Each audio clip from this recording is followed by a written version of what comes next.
What is up, everybody? It's Forgotten Some Retros, and I'm back with another video. I truly apologize for not posting that often, but I've been dealing with some personal issues that took more priority lately. But in the foreseeable future, I'm gonna definitely try to post more often.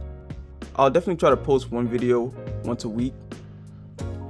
But yeah, in today's video, I wanted to talk about the announcement of the PS5 Pro and some of my opinions, good and bad, pros and cons, on this particular announcement and what this could potentially mean for the future of gaming, especially for people like me who are fans of physical media. And we don't want physical media to go away, especially because it's had such a big impact on my childhood. First physical console I had was the Nintendo 64, then I transitioned to the PS2, to the Xbox 360, then to the PS3, so on and so forth. But let's talk about it. The PS5 Pro.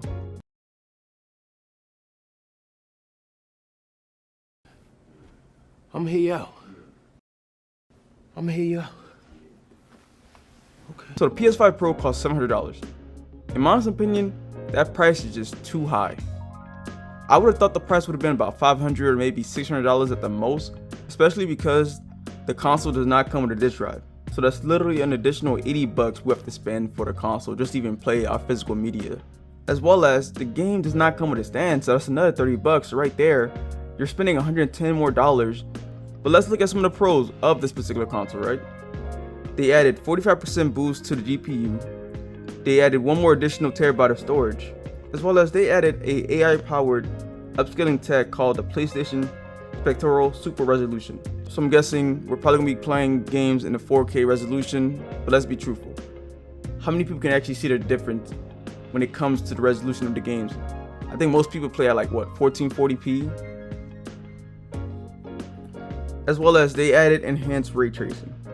So those are the pros, and the cons are no stand, no physical media player. To tell you guys the truth, with this release of the PS5 Pro, this is pretty much foreshadowing what the future of gaming is gonna look like. We're probably gonna go all digital. So let's take a look at the Xbox Game Pass. Xbox has been promoting that particular service for a good minute now, and I definitely don't see that service going away anytime soon, especially due to the fact that they're not really releasing physical media games like that anymore. And to tell you guys the truth, they're probably gonna go all digital with their next future generation console, whatever they call it. Another example is all these different gaming companies, right? Not many gaming companies are actually releasing their games physically.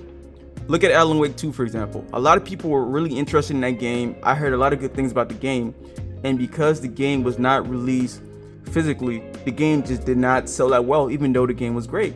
So the developers of the game noticed that, and they actually released the game physically, which is great. Another game, you have Baldur's Gate 3, but because the game has not been released digitally, I was pretty hesitant on buying the game digitally because I want to play the game physically, as well as I want to add the game in my collection after I'm done, just so I have a memory of a great game that I once played before. Similar to how I own a lot of my old games from back from the PS2 days and the PS3 days. And those are games that I just don't see myself ever giving up because they're part of my life, they're part of my memory growing up, and they mean a lot to me. So with the route that PlayStation is going with this particular console, it's a good thing and a bad thing. But from my viewpoint, a lot of people are buying it due to the fact that it's a collector's item.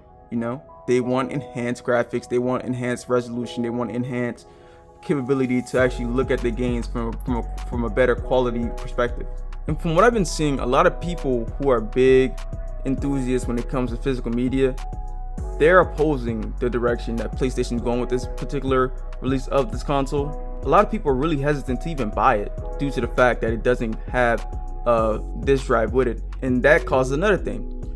Because of the announcement of the release of the PS5 Pro, a lot of people have been buying the disc drive like crazy because they know people like me who are big advocates of physical media want to buy the PS5 Pro, but they also want to be in a position where they can also continue play their physical media games on better resolution, better processing speed.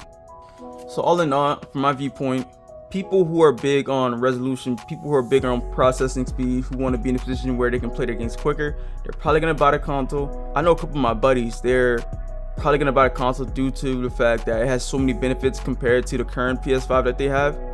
Me myself, I'm probably going to skip the purchase of the PS5 Pro because 1, no disk drive.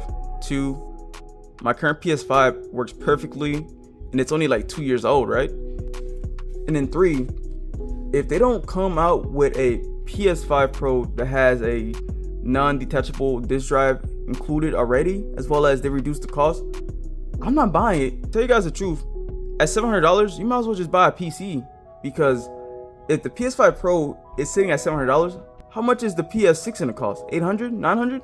You never really know, right? But yeah, guys, that's pretty much it. Let me know what you guys think about the PS5 Pro announcement, as well as let me know if you guys want me to make a video about GameStop and them going back to retro and my particular viewpoints on that, and how it's a good thing and a bad thing, and how it can definitely impact the future of these mom and pop retro video game stores. And that's it. I'll catch you guys later for the next video. I was riding down with my girl, really tripping, I saying I know, but your shit really fucking up my mood.